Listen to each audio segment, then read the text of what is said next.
Hi everyone, welcome to our channel. ఈరోజు కోడిగుడ్డు కారం ఎలా చేసుకోవాలో చూసేద్దాం. ఎప్పుడు చేసుకునే ఎగ్ కర్రీస్లా కాకుండా ఒక్కసారి ఇది చేసుకొని చూడండి, చాలా క్విక్గా అయిపోతుందండి. ప్రాసెస్లోకి వెళ్ళే ముందు ఛానల్ సబ్స్క్రైబ్ చేసుకోవడం మర్చిపోకండి. దీనికోసం ముందుగా ఒక 4 గుడ్లను తీసుకొని అందులోకి తగినన్ని వాటర్ వేసుకొని ఒక 1/2 టీ స్పూన్ వరకు ఉప్పును వేసుకొని బాయిలింగ్కి పెట్టేసుకోవాలి. ఎగ్స్ బాయిల్ అవుతూ ఉండగా మనం కారాన్ని ప్రిపేర్ చేసుకుందాం. దీనికోసం మిక్సీ జార్లోకి ఒక వెల్లుల్లి మొత్తం రెబ్బలు తీసుకొని వేసుకోవాలి. అలానే 1/2 టీ స్పూన్ దాకా పసుపు, 3 టీ స్పూన్స్ కారం వేసుకోవాలి. ఇందులోకి కారం కొంచెం ఎక్కువగానే పడుతుందండి. మీరు కొంచెం స్పైస్ ఎక్కువ ఇష్టపడే వాళ్ళైతే ఇంకా పెంచుకోవచ్చు కూడా. 1/2 టీ స్పూన్ జీలకర్ర, అలానే రుచికి తగినంత ఉప్పు. నేను ఇక్కడ 1 టీ స్పూన్ దాకా వేసుకొని దీన్ని ఇలా గ్రైండ్ పట్టుకోవాలి. చూసారా, ఈ కన్సిస్టెన్సీలో గ్రైండ్ పట్టుకొని దీన్ని పక్కన ఉంచుకుందాం. మన ఎగ్స్ కూడా బాయిల్ అయిపోయినాయి. ఇలా బాయిల్ అయిన ఎగ్స్ని ఇలా 3 to 4 స్లైడ్స్ స్లిట్స్ చేసుకోవాలి. ఇలా స్లిట్స్ చేసుకోవడం వల్ల మనం ప్రిపేర్ చేసిన మసాలా అనేది ఎగ్స్కి బాగా పడుతుంది. ఇప్పుడు ఒక కడాయి తీసుకొని ఆ కడాయిలోకి 1 టేబుల్ స్పూన్ దాకా ఆయిల్, అందులోకి ఒక 1/2 టీ స్పూన్ దాకా జీలకర్ర వేసుకోవాలి.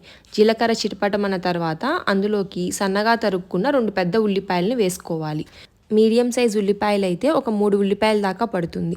ఒకసారి బాగా కలుపుకున్న తర్వాత అందులోకి ఒక 2 రెబ్బల కరివేపాకు, ఉల్లిపాయలు ఫాస్ట్గా మగ్గటం కోసం ఒక చిటికెడు పసుపు, ఒక 1/2 టీ స్పూన్ దాకా ఉప్పు వేసుకొని బాగా కలుపుకొని ఉల్లిపాయల్ని బ్రౌన్ కలర్లోకి వచ్చేదాకా ఫ్రై చేసుకోవాలి.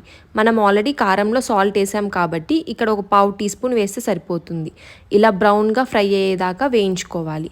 ఇలా వేగిన తర్వాత ఇందులోకి మనం ముందుగా ప్రిపేర్ చేసి పెట్టుకున్న కారాన్ని వేసుకోవాలి. కారం ఉల్లిపాయల్లో బాగా కలిసేదాకా మొత్తం మిక్స్ చేసుకోవాలి.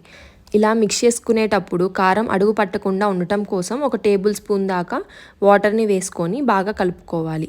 ఇప్పుడు మనం ఏ మిక్సీ జార్లో అయితే కారం మిక్సీ వేసామో అందులో నుంచి కడిగేసి ఒక 2-3 టేబుల్ స్పూన్ దాకా వాటర్ వేసుకొని ఆయిల్ పైకి తేలేదాకా కుక్ చేసుకోవాలి.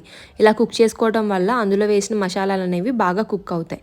అలా కుక్ చేసుకున్న తర్వాత మనం ముందుగా స్లిట్స్ చేసుకున్న 4 గుడ్లని వేసుకొని కారం మొత్తం గుడ్లకు పట్టే విధంగా అరేంజ్ చేసుకొని లో ఫ్లేమ్ మీద ఒక 5 మినిట్స్ అన్న కుక్ చేసుకోవాలి.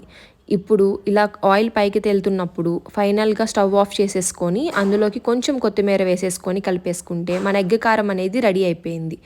ఇది 1 స్పూను కారమే చాలా అన్నంలోకి కలుస్తుందండి. చాలా అంటే చాలా బాగుంటుంది. ఎప్పుడు చేసుకునే ఎగ్ కర్రీస్లా కాకుండా ఒకసారి ఇట్లా ఎగ్ కారం చేసి ట్రై చేయండి. మీరు కూడా ట్రై చేసి ఎలా వచ్చిందో కమెంట్ సెక్షన్లో కమెంట్ చేయడం మర్చిపోకండి. Thank you for watching the video.